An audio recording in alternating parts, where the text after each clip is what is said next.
Jazz harmony moves around quite a bit, but every so often you'll sit on the same chord for a few measures, and when this happens, it's very common to embellish that chord. I'm going to show you 4 ways you can do this, 2 with major chord embellishments and 2 minor chord embellishments.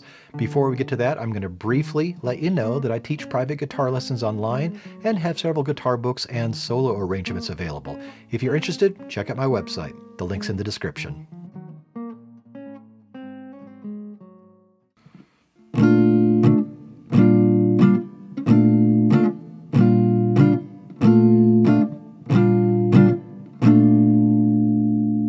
One of the most common ways to embellish a major chord is to switch back and forth between major 7 and major 6.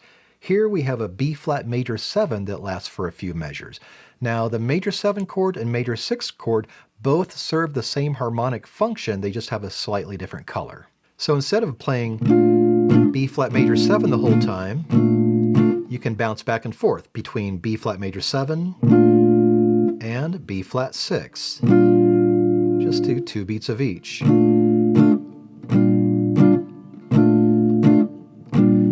because these chords are movable, you can take this idea and move it around the neck. Move the root here, and you have C major 7 and C6. Or move it here, you have A major 7 and A6. All the chords in this lesson are movable. If you need to get up to speed on movable chords, check out some of the lessons in the description.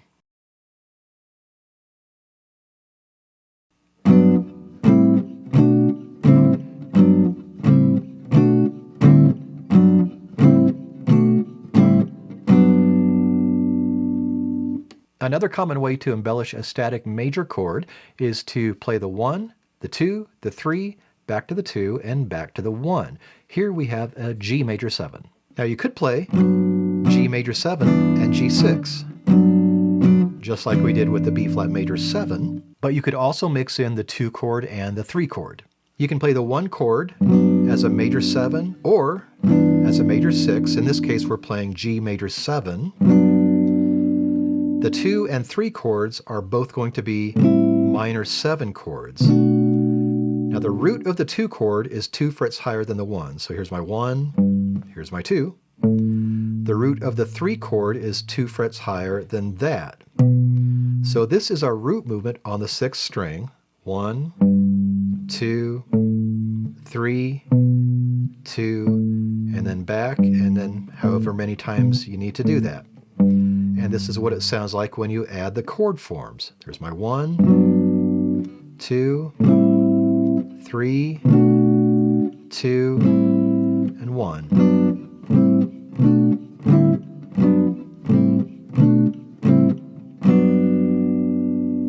You can do the same sort of thing with the root on the 5th string. Here's a C6 with the root on the 5th string. We could also play C major 7 if we want. So that's our 1 chord. And here's our root, which means the root for the 2 and the 3 chords will be here and here. And we can add this minor 7 form to those roots. And then we can embellish the C6 by moving from the 1 to the 2 to the 3 to the 2 and the 1.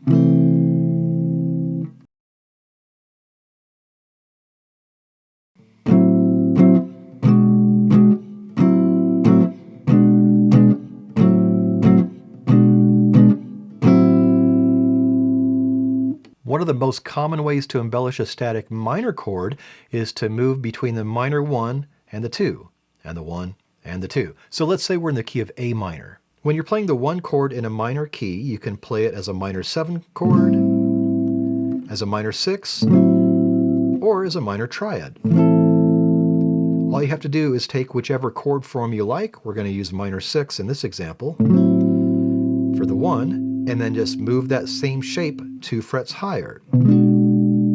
That's an altered 2, but that doesn't really matter. We're just embellishing this 1 chord here. So we play 1 and the 2. Same shape, back and forth.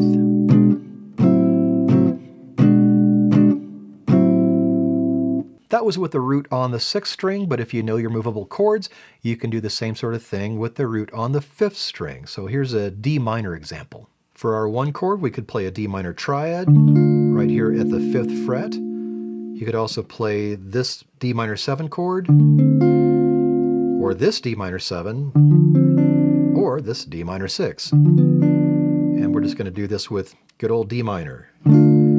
So again, you just move from 1 to the 2, same shape back and forth. 2 frets higher and back.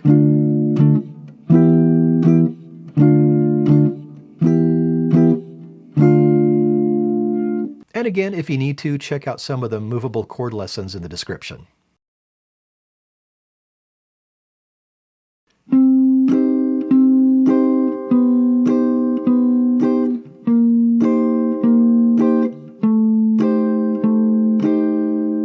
That was a minor line cliché. I have a video on other line clichés, and I'll leave a link for that in the description. With a line cliché, most of the chord stays the same, but one note will move up or down chromatically. In this case, we have a C minor chord that lasts for a few measures. These notes on strings 1, 2, 3 remain the same while we move the notes on the 4th string. The first note in this sequence is the root of the chord, then it moves down 1 fret, then another fret you have to bar here, and then another fret you have to refinger here. Now if the minor chord lasts for 4 measures, you're going to want to move your notes at the beginning of each measure. So 1, 2, 3, 4, then change, 2, 3, 4, change, and change, 2, 3, 4.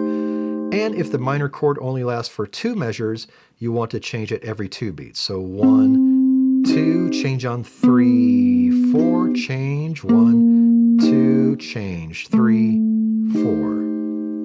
That gives you some ideas to play around with. Now, the only way to find out if any one of these ideas works with a song that you're working on is to try them out. If one of them sounds great, great. If not, try another one, and if nothing works, just stay on the same chord. Check out this video if you'd like to get into shell voicings, and check out this video if you need help learning the fretboard. And for more guitar lessons, music theory, and solo guitar arrangements, please subscribe.